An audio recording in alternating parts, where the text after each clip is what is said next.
Good evening, everyone. This is Gil at Camp Patton Family Compound. And tonight I have with me Tammy from Rebel Canners and Mark from Chef Tech. And it's the Monday Night Fireside Chat. And tonight's starting topic is going to be canning holiday leftovers because, hey, we always know we have a lot of leftovers during the holiday season. As soon as I come over here, I freeze. Of course. And there's Mark in the dark and muted.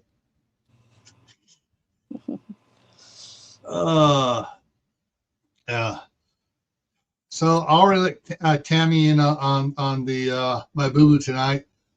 So I'd taken a shower, got out of the shower. I had the NyQuil and the DayQuil sitting on the counter there. I grabbed the wrong bottle, took a big chug. I was like, whoops, wrong one. And so I'm like, wake up. Oh. Well, let's see who all's in here. I see more people coming in every second here. So there was a meme about drinking NyQuil and DayQuil at the same time. It's just been a long time. I don't know whether you're waking up or going to bed, huh? Yeah, or both at the same time. You go to sleep wide awake or stay awake wide asleep. Yeah. All right. So first one in this evening was Walt Rogers, and Phelan Clan Wolf, and Ryan the Gamer. Ryan. Mother Earth Garden Club. Kaylin Strain is in here.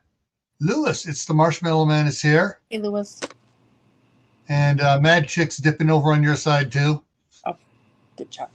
Hey, got to do what I got to do, Yeah. Serena Norell's here. Hi, Serena.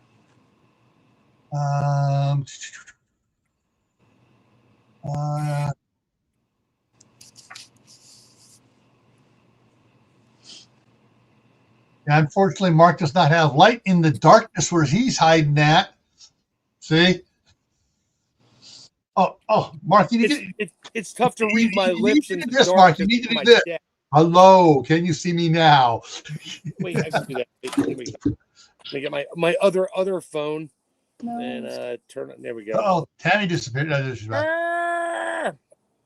That works. Here. Glenn's here, How to Garden. And everybody's just chit-chatting there, so everyone's doing good.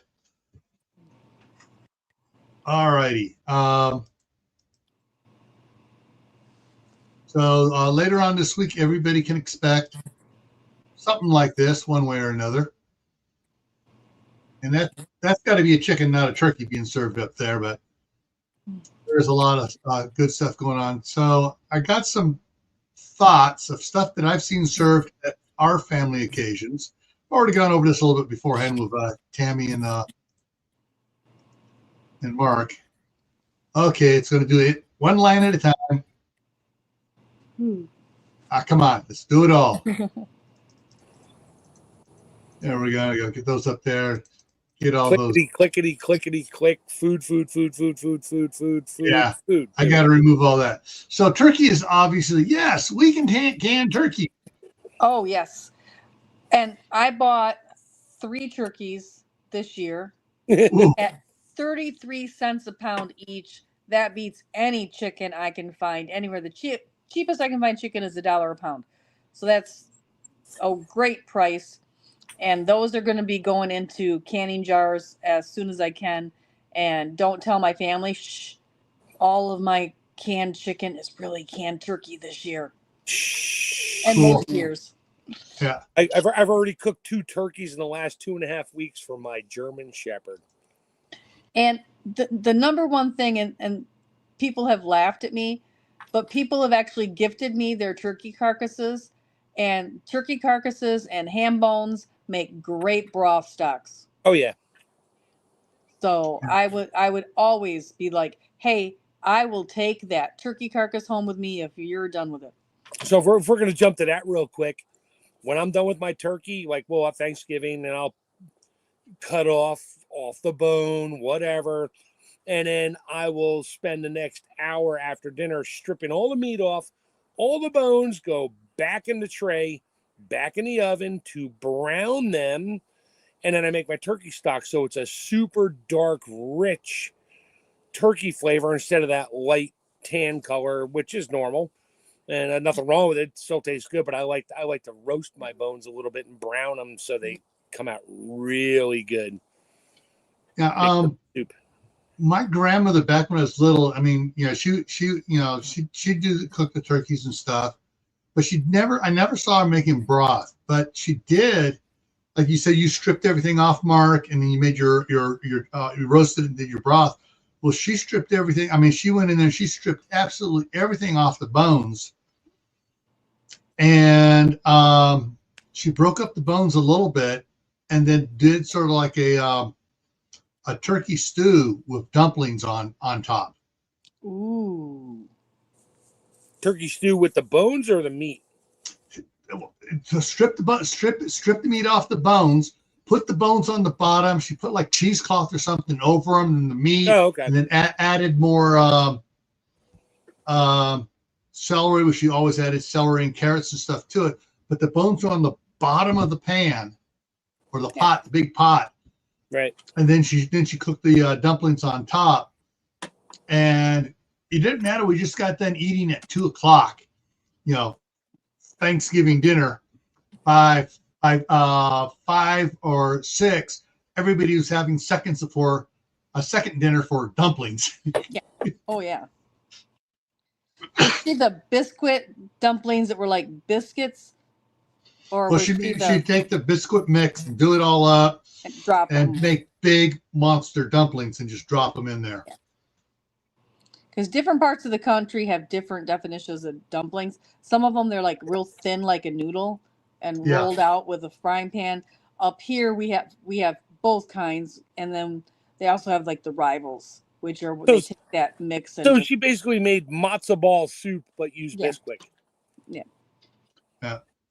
Yeah, I mean, that's basically that followed the dumpling recipe on the box of Bisquick. Yep. That's what my mom did. But those were what my mom made. My grandma made the other kind though. Okay, we got some more people rolling in here. Sumi and Lolo and Preppa came in on my side. Myra Page and Angels Homestead came in on your. Oh, and BB Rhodey came in on your side. Hi, everybody. Thank you. Now, it's been quite a few years since we've had the multiple meets. And this was, I'm trying to think back when it was. I'm thinking about 30 years ago. It was after my wife and I got married.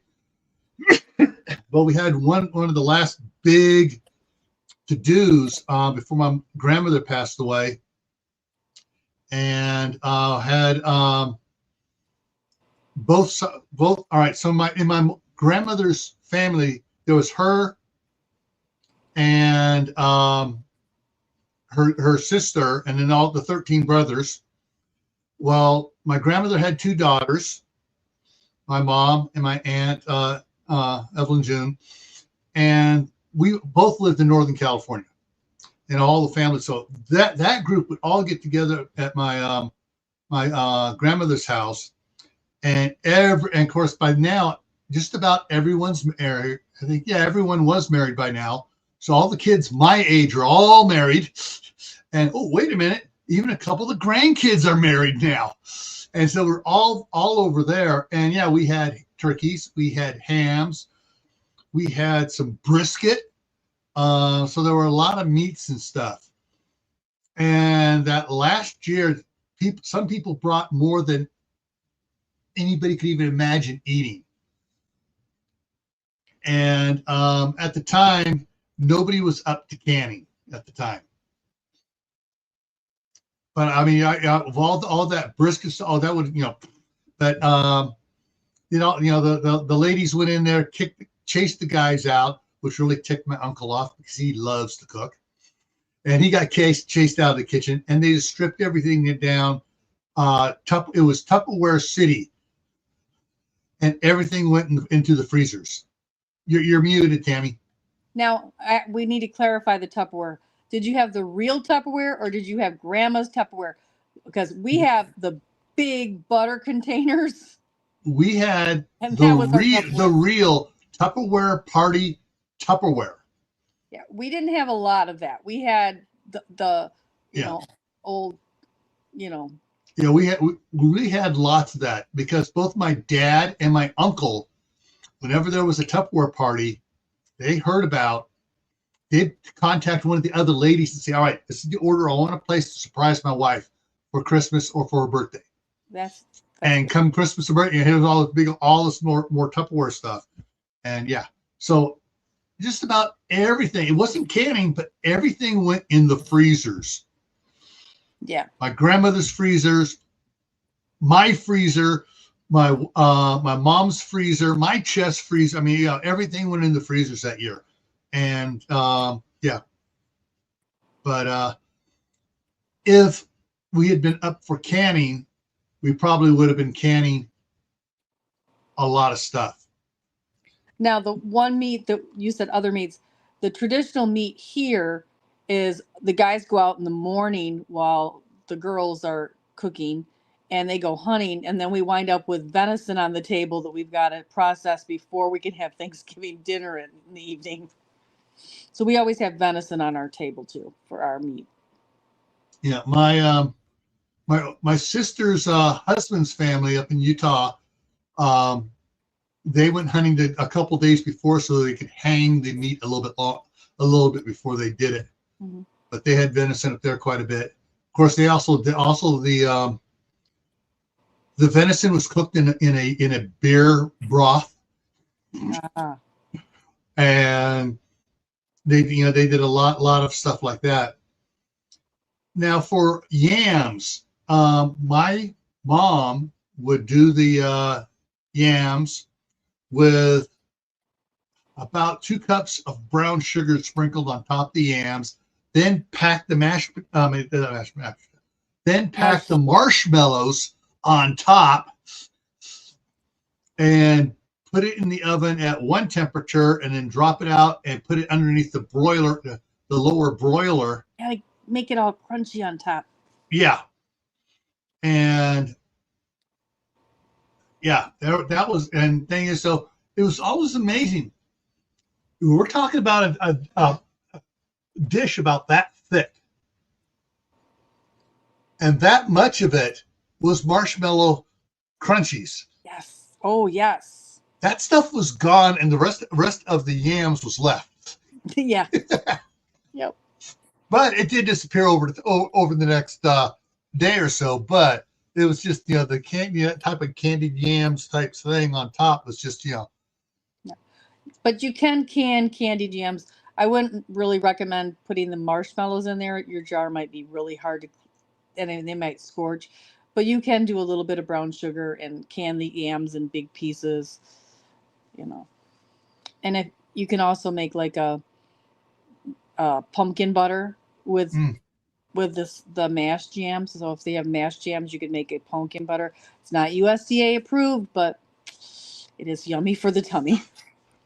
And now, just to clarify, just because it's USA, it's not USDA approved. It's not USDA denied either. No. It's just that it's and that's one of the things people don't realize. There were things that our ancestors did that was common thing that the USDA, we don't need, everyone does that. We don't need to do that in the thing. So they never tested it.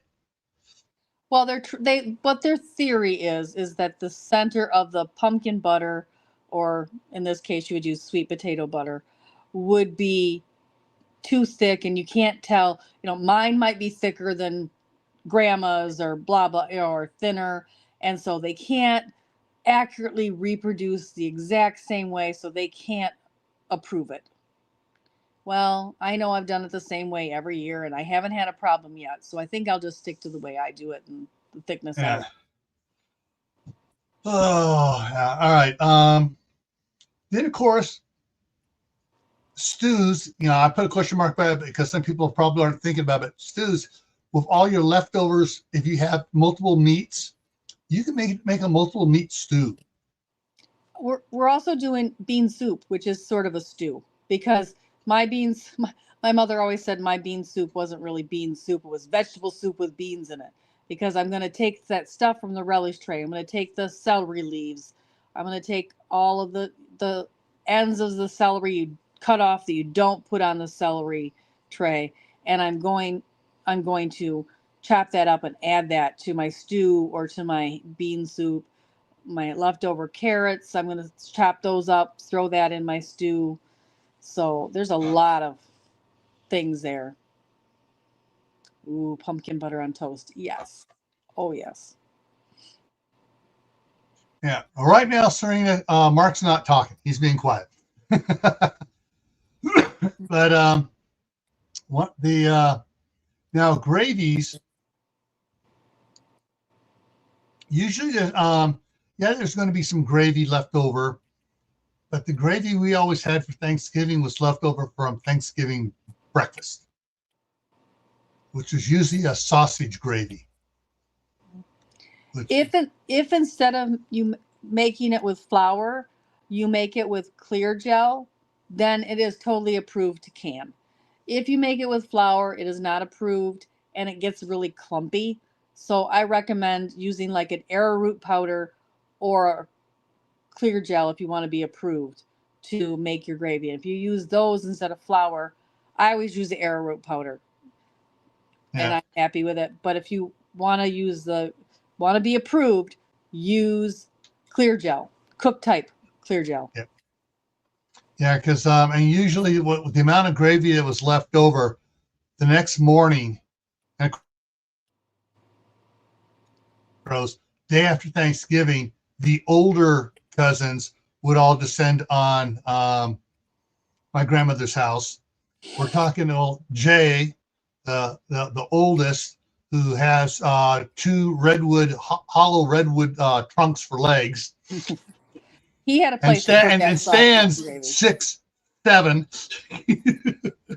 Nobody was fighting him for the sausage gravy. He got his portion. Oh, it was they'd come over there, and any mashed potatoes left over became mashed potato pancakes. Yep. Just became reheated, and we made more mashed potatoes as well. And I always save the mashed potatoes because we have and freeze them. You can put some cream cheese in them, and then they freeze really well. They don't get yicky. Or save them and freeze them to make potato latkes. So if they're cooked, they have like a hash brown, you could make a potato latke with it. Mm. And I love potato latkes. Those are traditional for us for Christmas. So if you plan your leftovers right, you're actually just meal prepping for the next big holiday. Yeah. And the next morning was another for breakfast was another pig out. And generally, my grandmother didn't come out of the bedroom till about 10 o'clock. After she could hear, we're all done eating, we're cleaning up the dishes, everything else, and then she'd come out. You guys should have woke me up. And we're all like, yeah, right. We knew you were. We know what you were doing in there. You were just waiting for us to get done. But yeah, and that's generally where stuffing went. And like we talked before, you can't can stuffing. No, it's nasty. The only thing you can do with stuffing is you have a bunch of the half pints. That's pack a bunch of them and toss them in the freezer and have them for, so the guys can take them to work for lunch.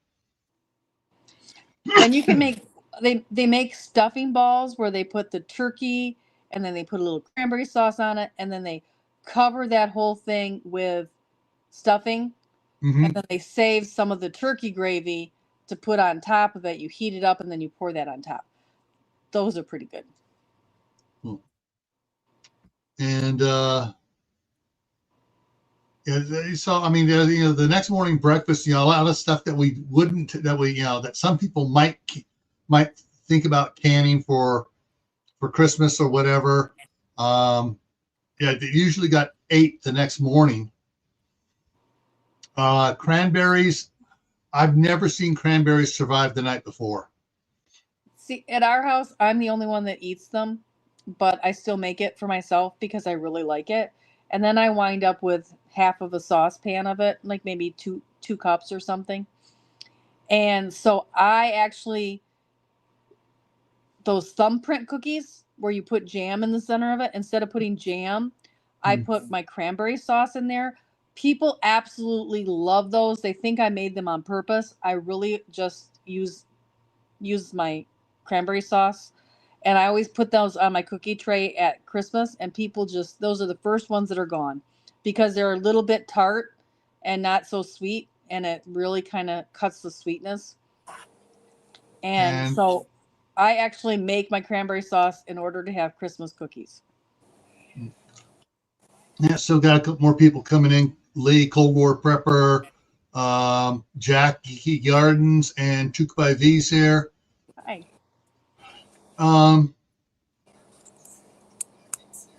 Yeah, and then of course we already talked about the relish tray. You had me add to the list Well, here. But I didn't talk about everything.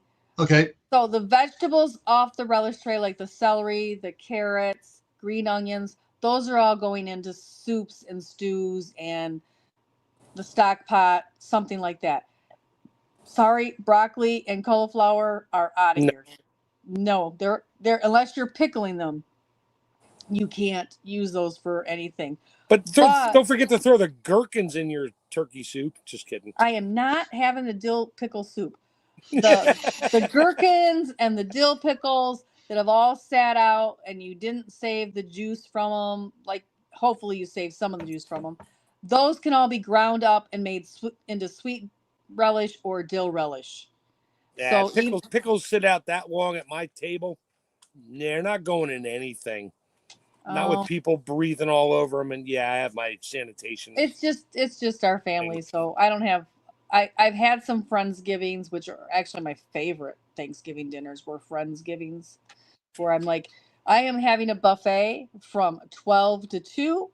You may show up, you may fix a plate and leave, you may fix a plate and stay, but the buffet will be open from 12 to 2, and you're all welcome. And I've done that, and I've actually loved it. It was actually more fun than family dinners. That's usually how our Thanksgiving runs. It's like, sometimes we'll all sit down and I'll put the bowls of sliced turkey, everything on the table, and that we'll hand it around. Or other times it's like, where everything is, serving spoons or anything, make yourself a plate, have a seat. Yeah. I've been to a few of those too, but my wife, when we get invited to one of those, can we bring a dessert? Yeah, bring a dessert. She brings her triple brownie death by Hershey. You had me a brownie. You had me a brownie. Basically, she gets the ultra miniature chips, and she dumps like 3 cups into the brownie mix. Ooh, geez. Oh, Chris, if you're watching this, please send me the recipe. And then it gets done, and then she has an old Hershey tin can with a bunch of the Hershey recipes in it, and she makes a cold Hershey fudge frosting. Ooh, yes. Yummy. Oh yeah. You see some of these tough Serena? guys going, oh, brownies! They take a bite, and they're like, and their eyes start spinning in their heads. They take a big old massive bite. Serena, Magic Acres is mostly just agreeing with us and smiling and nodding. And he's not, if he says anything, I'll be sure to repeat it. Sorry, Serena. Yeah, I'll repeat it for you. I promise. Occasionally he makes a joke not worth repeating. Your jokes are better, Serena. Don't tell him I said that.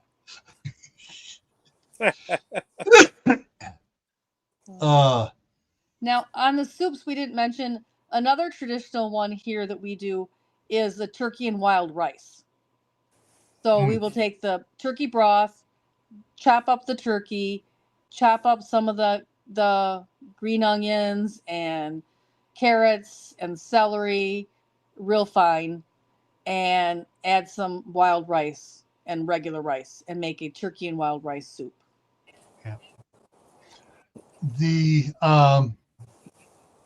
The green beans, from my perspective on my history, everybody seems to, we'll make green beans. Generally, they all make it the same way as my grandmother did. Green bean casserole, green beans, cream of So there is a lot of bacon and ham chunks in it and stuff like that. French fried onions? Yeah. No, not too much on that. That's green bean casserole. But basically, more green beans than anybody wants to eat. However, when it comes at a certain time of the evening, it's like, okay, kids, anybody wants to pick the bacon and ham out of the green beans, go ahead and do it. And the younger kids decimate anything in that green bean, in that big bowl that's not green beans. They clear it all out. The only thing that's left now is green beans, and that usually goes to the chickens. I throw them in my soup. Yeah, They that's just go into my soup. Or my stew. Thanksgiving turkey soup. You can repeat this to Serena. My Thanksgiving turkey soup is the bones boiled off, made a broth. Whatever meat I feel like thrown in there, I'm not going to eat as a leftover. And every vegetable that was in a bowl gets dumped in there. So, That's Thanksgiving turkey soup, vegetable soup. So this is Mad Chick Acres recipe, Serena. He takes the turkey carcass, boils it down, makes the broth, takes that out, puts his meat, whatever meat he has, the turkey or whatever, in his broth, and then all of the vegetables from the vegetable bowls go in, and that's how he makes his soup, his leftover soup.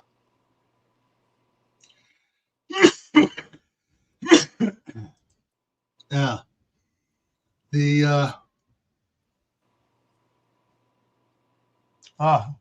So Lee says, I picked ours today, packaged 8 pounds pre-cooked turkey with all the trimmings for 4, but there's only 2 of us. So there's going to be leftovers for the next day or 2. You got to have leftovers. You got to have those. You got to have those turkey sandwiches with cranberry sauce on there. Yeah. So Tammy, talk about canning potatoes. Mark, we're going to forget about canning potatoes. Serena, Mark is teasing me about canning potatoes. Yes, you can can potatoes. I prefer not to can my potatoes that are not raw, that are like served like this. I would take and I would make potato latkes, which is mashed potato pancakes. So I'm going to take those and I'm going to freeze them. Hopefully I have some green onions I can throw in there and a little cream and make them all. So can you can mashed potatoes? You really shouldn't can mashed potatoes. They're not gonna. No, it's not gonna go well. It won't turn out like you think it will. They get really gummy. One of the things I've noticed though with in later years here with family affairs and stuff as my grandmothers, my mom and aunt, then us, which I call the first generation, large generation, and then our kids and stuff, and their spouses and everything coming in. With the potatoes, we wind up with baked potatoes. We wind up with cubed baked potatoes. Yeah. We wind up with the baby, a bunch of the baby reds, and even the baby purples and stuff showing up. And then we have a big vat of mashed potatoes, which all the little kids love mashed potatoes. They haven't developed the palate for the baby reds or the baby purples or any of those other ones yet. But afterwards, they all go together in one big pot and all get mashed together. So you have this kind of a reddish purplish hue to the potatoes for the what do you call it again? Latke or potato latkes. Yeah. All right. My grandmother's maiden name is Schwartz, so we just call it potato pancakes. Yeah. It's the same thing. It's the same thing. And so my fun fact, I am not Minnesotan. I am not Scandinavian. Well, I am actually a little Scandinavian, but I did not know that at the time. My brother-in-law, that was his family tradition, was to have potato latkes on Christmas Eve. And so I made them for him one year, and they have been such a hit. That was 1989 that I made them for him because he came. That was the year he married my sister-in-law. And so I still to this day make potato latkes that was how a big a hit it was at our family for Christmas, and it's usually Christmas morning. What do you put in a potato latke? What is it? I'm yes, It I was is. a chef. I know. I just want to ask. It is. Mark is asking what my potato latke recipe is. You grate a raw potato, and then you add any mashed potato leftovers you have in there. And I always put a little green onion and maybe a little cream if I have some heavy whipping cream. It's optional. You don't have to add that. And then you add, for every potato, you add, well, 1 to 2 Egg. potatoes. You add an egg, and you add a little flour to make it the consistency of noodle dough. And then you fry them. We basically almost deep fry them in a cast iron pan with about that much oil in there, almost covers them, and then flip them over. And yeah, I make probably 100 of them every Christmas morning. Sounds yummy. What time should I be there? I don't know that I'm doing Christmas on Christmas Day this year. Uh-oh. It's a weird year. I'm not doing Thanksgiving either. I'm going to my daughter's, so I don't know. I'm not sure. I don't have little kids now. Sometimes it's good to let somebody else do all the work. You did it your whole life. Yeah, I don't have little kids, so like I don't have to get up at the crack of dawn and watch somebody open presents and then make potato latkes for an hour. So you can repeat this back here when I'm done. I'll try to be clear. When I make my wife, she's listening. She's going to yell at me if I say it wrong. When we make mashed potatoes, so I'll peel and chunk, say 5 pounds of russets, put them in a pot. I will peel and not dice a head or 2 of garlic. Ooh. Throw them raw into the potatoes when they boil. So Then, Serena, let me stop, Mark, because I'll forget. You got to pause. So Serena, when Mark does his mashed potatoes, he does about 5. You said Pounds. 5 pounds of 5 potatoes pounds. that are totally peeled, and then he does how And many quartered. pounds and quartered? How many pounds of potatoes like that have a the skin on? head or 2 of garlic, depending on size.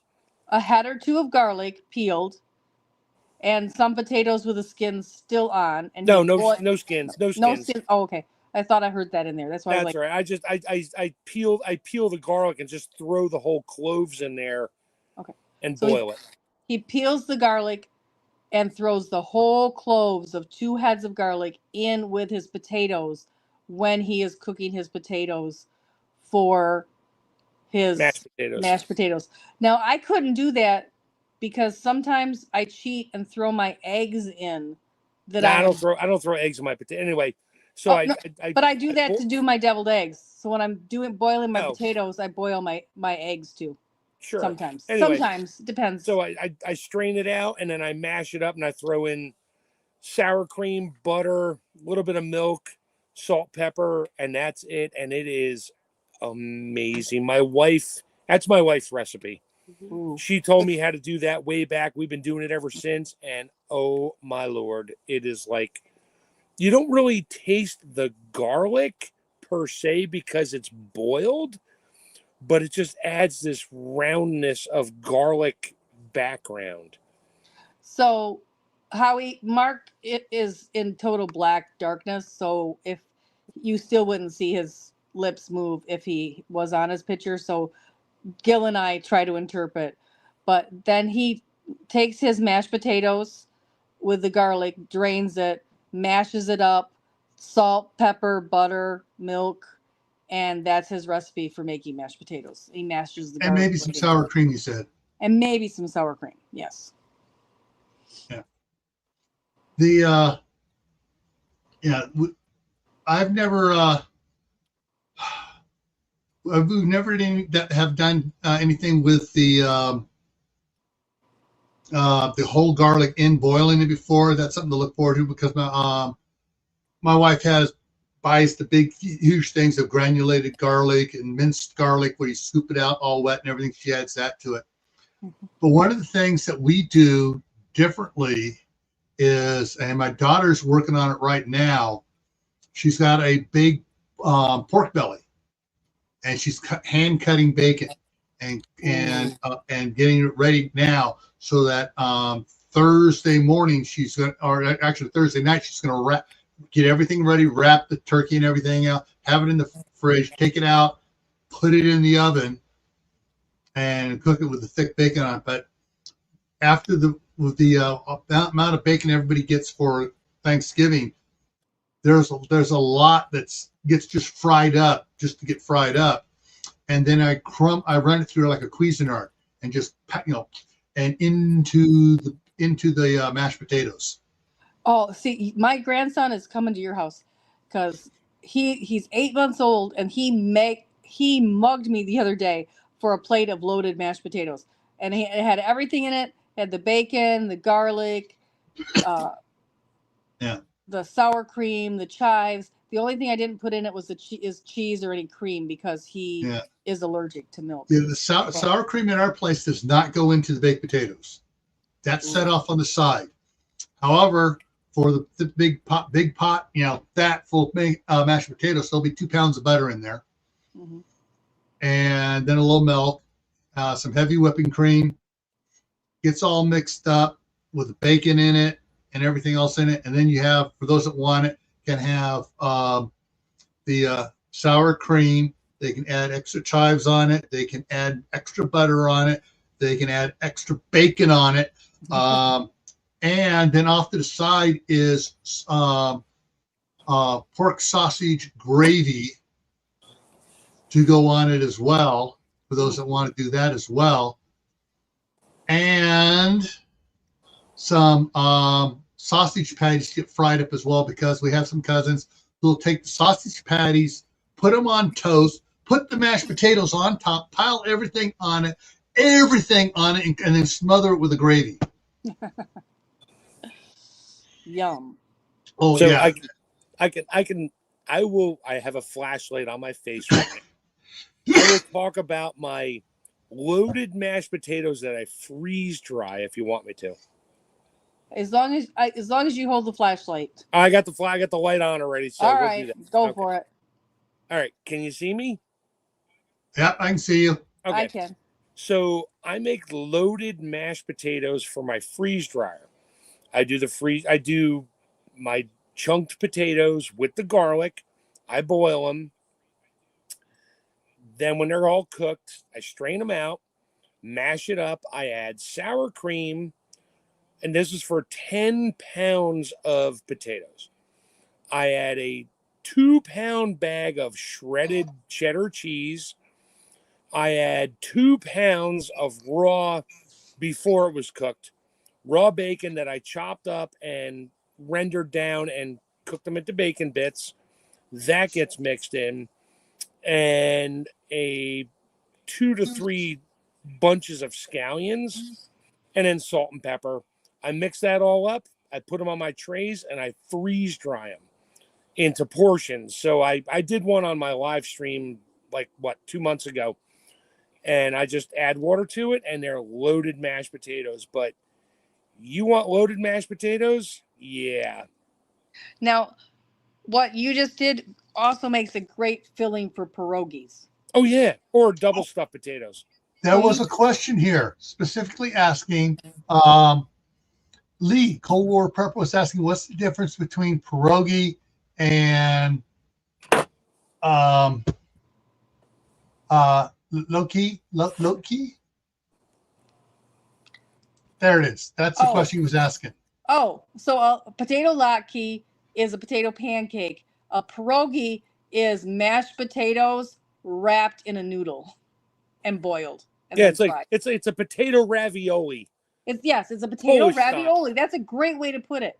And that's actually how I make them, is with the ravioli. It's a potato cheese ravioli, or a potato scallion ravioli, or you pick whatever potato mashed potato recipe you want and stick it in a ravioli.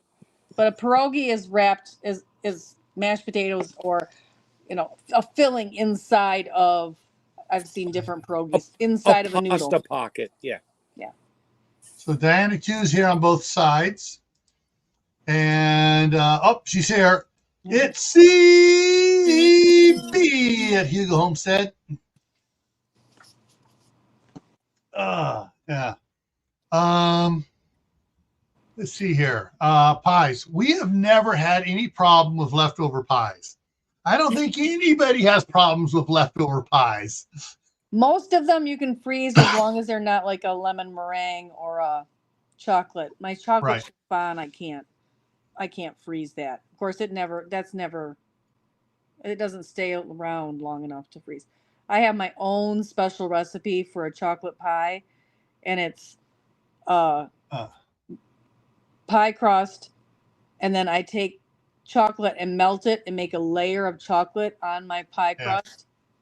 Then I put in a layer of chocolate chips and the little ones, and a layer of marshmallows, and then I put cooked chocolate pudding on top, and then sometimes I make meringue to go on top, depending on how fancy I want to get. All right, Serena. Yeah, I know you meant pierogi.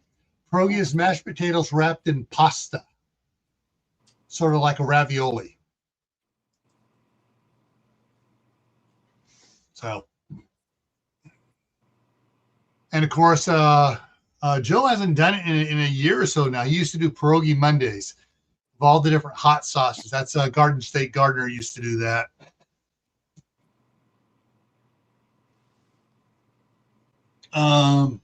And of course, when it comes to pie at our house, my brother and I got everybody mad at us because the one year everyone else forgot whoever was assigned the whipping cream bought just 2 cans of the little crappy imitation whipping cream from the store, and we went back to the store and brought a gallon of extra heavy whipping cream back, and made whipped cream that was almost to the consistency of butter. And then we took our plate, we went plop with the whipped cream, and then we little wedge of pumpkin pie on top. Okay, we got our pumpkin pie with our whipped cream. After that, no one brought cans of whipping cream unless they've got the real dairy extra Ready heavy whip.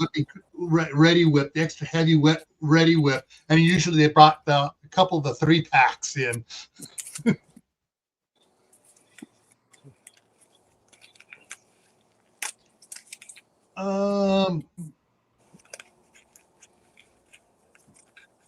Okay. So you know we're not talking about canning? Well, we talked a little bit of things you can can. Now Dinner leftover rolls. dinner rolls. Yeah, you don't can dinner rolls. No. Oh yeah, you can. You just can't can them after they're cooked. Yeah, Yeah. Oh, that's it. Hey, they're cooked, so you're not canning them. Yeah. This is leftovers, Mark. Leftovers. Leftover Monday. All right. What about stuffing? Can I think I was talking to my wife and you talked about that. Can I can Well, stuffing? we totally mentioned stuffing. You don't can stuffing. Okay. If you have a lot of stuffing, you take little half pints. You pack the little half pints and toss it in the jar in the freezer. You take it to work with you. No, that's where you take a scoop of it, you put it in your waffle iron, and you mash it down and make stuffing waffles for dinner. Yep. Yes, So I know. Serena- I told Tammy about doing it with turkey and everything else in there, and she's like, no. Serena, Mark uses this leftover stuffing to make a waffle that he uses as his sandwich bread for these leftovers. It's good stuff. Yeah. Stuffing is already leftover. Stuffing is taking leftovers and making it into something. Yeah, it's So a double stuffing leftover. was already left over. I start saving my crusts of bread in August, September for my stuffing in November and December. That's already leftovers. I've recycled. I bought 2 baguettes last week just to have for stuffing. Yep. I just keep a bag, a bread bag in my freezer, and every time all the heels of the bread, all the this one got too dried out, we won't eat it, and I just throw those in that bag, and then when I get that bag full, I toast it, and then I have these big chunky croutons that I use to make my stuffing. No moldy bread, huh? No, that's because you put it in the freezer. See, if you freeze it, It doesn't go moldy, Mark. But it's penicillin bread. Everybody will get healed. I am Get not it? my mother. Healed bread. He's Healed. Mark is Okay. Mark is It was a teasing me CR about joke. moldy bread. It was a Sorry. CR joke. You'll get healed. Okay. Anyway. Okay. Mark says that if I eat moldy bread, I'll get healed.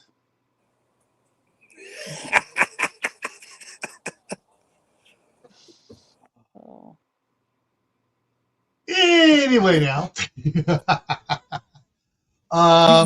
You know it's a good joke when Gil drops his head down. All right. It's a dad joke. All right. So, Serena says purple potatoes harvested in July already sprouting. So it's going to be 26. Dig a You hole, can- throw them in the ground 4 inches deep or 8 inches deep, and they'll come up in the spring. Mark said to dig a hole, throw them in the ground about 4 to 6 inches deep, and they'll come up in the spring. Yeah, you can use them to grow. I would if they're just starting to chit and they're just slightly soft, I would go ahead and peel them. I would boil them. I'd mash them, put some cream cheese and butter in there, and so it looks like a casserole, and then I'd freeze it. Ooh, cream cheese. I never thought about throwing cream cheese in my mashed If you put cream cheese and butter in that instead of milk and sour cream, they freeze better. They don't get that. You Ooh. know how potatoes sometimes get that, I don't know how to describe it. Like they separate the They water get from grainy. They get grainy. the grainy. If you put the cream cheese in, they don't get grainy. Yeah. Ooh, yeah, but what about the flavor? Is that better? Well, I mean, if you're gonna go ahead then when you cook it and add bacon and all the scallions and garlic and all, yeah, you won't notice. You won't notice the difference. Trust me. Yeah. So corn. We talked before we went live. Corn. Generally, if you got corn on the cob, generally everybody tries to get sweet corn on the cob. So you don't want to be canning that. No. Now, sweet corn in soups and stuff. Do you want to use sweet corn or field corn in soups? Well, Depends on what you want. yeah. If you can sweet corn, if it's like the ultra sweet, it's going to scorch. The sugars in it are going to caramelize. It's going to turn brown. So you want a more field corn style corn to can than a sweet corn. So, but for leftovers, for what we're talking about, just take and make corn. Take the corn, the potatoes, the ham, and or turkey, and make a corn chowder. Okay. All right. All right. So, Tukba, if he has a question, we throw that one up there. It just popped up. No. Everybody tries to can eggs. You cannot can eggs to preserve them. I can freeze dry them. You will wind up with a stinky mess. I can freeze dry raw eggs. Yeah. Yeah. You can freeze dry them. You can, if they're raw, you can store them, water glass them, which is putting them in a pickling lime solution. But you cannot can eggs. They will not do well. And some people they like exploded in the jar. Everybody tries it. We all tell them you can't do it, and then they think they can, and then pretty soon they have a stinky, gross mess. And just make eggs. Just chop them up and make egg salad for the next day for lunch. I have never in my entire life had leftover deviled eggs last. Yeah, never. Oh, no. I never have. There's never any deviled eggs left over. They're all I mean, I that's a great theory, but it would never work at our house. No, yeah. That's a. There are too many little kids around. Those things are going to disappear. Yeah. Yeah. If they last the next day to have some at lunch, like 2 or 3, it's because I've made 3 or 4 dozen deviled eggs. Yeah. All right. Let's get a look at the time here. You got 5 All minutes. right. Yeah, devil eggs go in a minute. Yeah. Yep. Hey, Sumi. All righty. So, tomorrow on wait, are you trying to go live tomorrow? I'm going to try to go live at 1 p.m. Eastern Standard Time. Ooh, I might be on there. My son has kind of messed me up a little bit because he only has a half day of school. So if I can get him on to school on time and get back here on time, which is cutting it close, I'm going to really try. I will try to be, it might be a couple minutes after 1. Don't hold me to exactly 1. I'll get a notification. I'm on vacation all week, so Okay. I was on Corsair Trainer with Steve, and Tuck by V was there. And I was yeah. If you go live tomorrow, I'll get notification. I'll be on. All right. All right. I'll send you a link. Okay. So Tammy's going to try to go live tomorrow. Tomorrow night, 6 p.m. Mountain, 8 p.m. Eastern is Tactical Tuesday. The topic is taking stock of your stock. In other words, what do you got in your pantry? And stuff. So we're going to be talking about making sure you're taking stock of your stock, especially of what the idiots are planning to do in January. I don't think I want to walk little crybabies. All right. So, anyways, I don't think I want to walk around with my camera on showing my stock, but Yeah. So Tuesday on Grayman Prepping is taking stock of your stock. Thursday is the Midnight Ride. Friday back here on Camp Patton Family Compound. We're going to talk. We're talking futuristic stuff here. We're going to be talking about garden items to salvage first in a Tawaki situation. The end of the world as we know it. All right, so that's what we're going to cover on Friday. Saturday is going to be urban water scrounging for Survival Saturday on Grayman Prepping. Tammy wants to talk. Hold on. Yes. On the topic of gardening, watch your mailboxes. I got my first seed catalog today. Yep. Baker Creek, the first seed catalog. My Baker Creek catalog came today. Cool. I know I've been getting the emails. I'm going to get rid of that there. I've been getting the emails from Johnny Select Seeds and M.I. Gardner and Mary's. And so I've been getting the email for the online stuff already. But I also took stock of my seed stock, and it's like, holy crap, I got so much stuff here. I got my Gurney's catalog yesterday. I'm like, I ordered so much stuff last year and I didn't plant 90% of it. Yeah. That's my winter stuff upstairs for the January. Let's plant some stuff. Yeah. All right. So Saturday, urban water scrounging.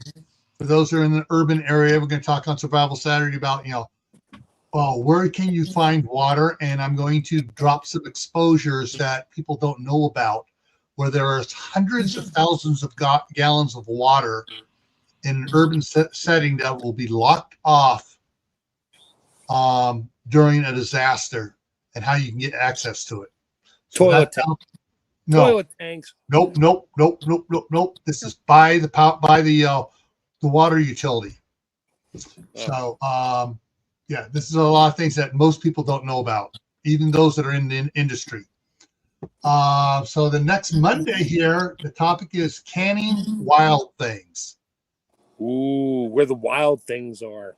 Exactly, and that's what I got to find that for the cover here for thumbnail for it.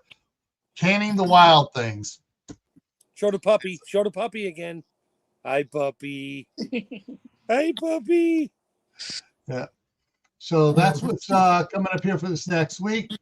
And just for those that Any pros. I froze. I'm back. Okay. I'm going to go one more day farther after next Monday. Next Tuesday is Faraday cages. Oh, okay. Cool. Because there was people asking about Faraday cages. I put it on the schedule. We're getting up there to it. So next Tuesday is going to be Faraday cages. Not tomorrow. Next Tuesday.